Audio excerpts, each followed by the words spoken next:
नमस्कार, आप देख रहे हैं न्यूज 4 नेशन और मैं हूं प्रियदर्शन।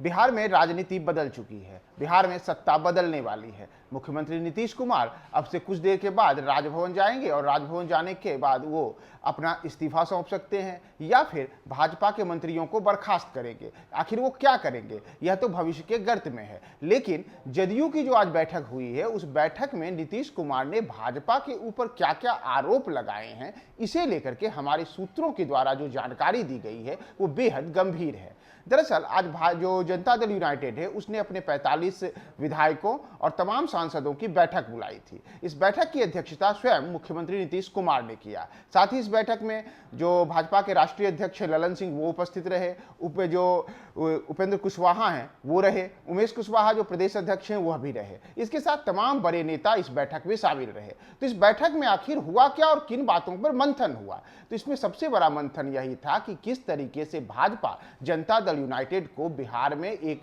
एनडीए गठबंधन में साथ रहने के बाद भी उसे भीतर खाने से कमजोर कर रही थी। जी हां, यह हमारे सूत्रों का कहना है कि मुख्यमंत्री नीतीश कुमार ने आज भाजपा के जो नेताओं, सांसदों, विधायकों की बैठक हुई, इस बैठक में सिलसिलेवार तरीके से बताया कि कैसे हम जरूर एनडीए में साथ हैं, जरूर हमारी बिहार में सरकार है, केंद्र की सरकार में हम साथ हैं, लेकिन हमारी जड़ों को कमजोर करने के लिए हमारे विधायकों को, हमारे सांसदों को, हमारे जो संगठन के लोग हैं, इन्हें हमसे ही दूर करने के लिए, हमसे ही तोड़ने के लिए कैसी साजिश रची गई। जी हां, उन्होंने क्या क्या कहा और हमारे सूत्रों ने क्या क्या बताया, यह हम आपको सिलसिलेवार तरीके से बताते हैं। दरअसल आज जदयू की जो 11 बजे से बैठक हुई, उस बैठक में नीतीश कुमार ने तमाम विधायकों और सांसदों, नेताओं को बताया कि जब वर्ष 2020 में हम बिहार विधानसभा का चुनाव लड़ रहे थे तो उस चुनाव में हमारे सामने चिराग मॉडल पेश किया गया। यह चिराग मॉडल मतलब लोजपा पेश किया गया। लोजपा ने, तब याद होगा कि लोजपा ने बिहार में जितनी सीटों पर जनता दल यूनाइटेड ने चुनाव लड़ा था,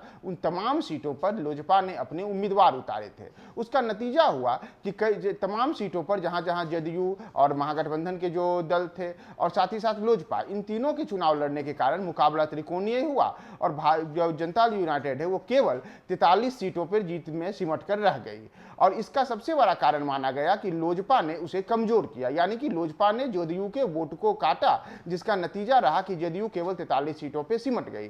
तो नीतीश कुमार का आज की बैठक में कहना था कि यह साजिश भाजपा के द्वारा रची गई। हमारे कद को हमारे छोटा करने के लिए भाजपा ने ही चिराग मॉडल हमारे सामने पेश किया और 2020 में हम जन स्वीकार्य नेता थे, हमारे दल को बड़ा समर्थन था, बावजूद उसके 2020 में चिराग मॉडल से हमारा कद छोटा किया गया और हम सिमट करके 43 पर आ गए। इतना ही नहीं, कई ऐसे मौके आए जब जदयू को एनडीए के अंदर अपमानित किया गया। दरअसल जो हमारे सूत्र हैं उनका कहना है कि यह इशारा वर्ष 2019 के जो लोकसभा चुनाव के बाद मंत्रिमंडल गठन का था, उसे लेकर के था। उस समय कहा जाता रहा था कि जदयू भी मोदी मंत्रिमंडल में शामिल होगी, उसके भी नेता वहां मंत्री बनेंगे। लेकिन अचानक से उस समय नीतीश कुमार ने जदयू के जो नेता थे उन्हें मोदी मंत्रिमंडल में मंत्री बनाने से इनकार कर दिया था और तब कहा गया कि यह क्योंकि हम 2 से अधिक सीटों की, 2 से अधिक मंत्रिमंडल में जगह की मांग कर रहे थे, लेकिन मोदी सरकार की ओर से कहा जा रहा था कि हमें केवल जदयू को केवल 1 सीट मिले, 1 मंत्री पद मिलेगा।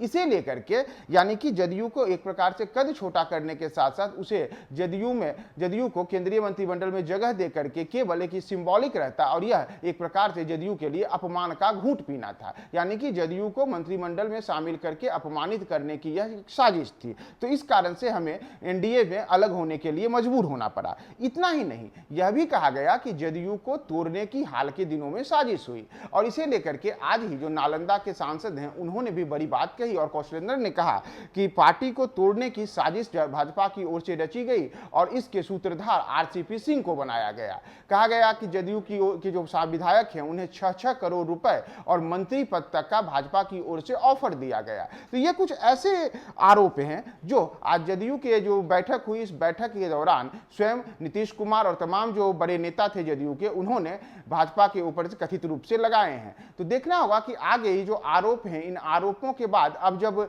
नीतीश कुमार एनडीए से अलग होना तय हो चुका है, वो अगले कुछ समय के बाद अपनी नई सरकार जो है वह तेजस्वी यादव और आरजेडी के साथ, महागठबंधन के घटक दलों के साथ बनाएंगे, तो उसके बाद भाजपा के कद को बिहार में अब छोटा करने के लिए वो क्या करेंगे और कैसी उनकी राजनीतिक रणनीति और चाल होगी, इसके लिए आप हमारे साथ न्यूज 4 नेशन पर बने रहें।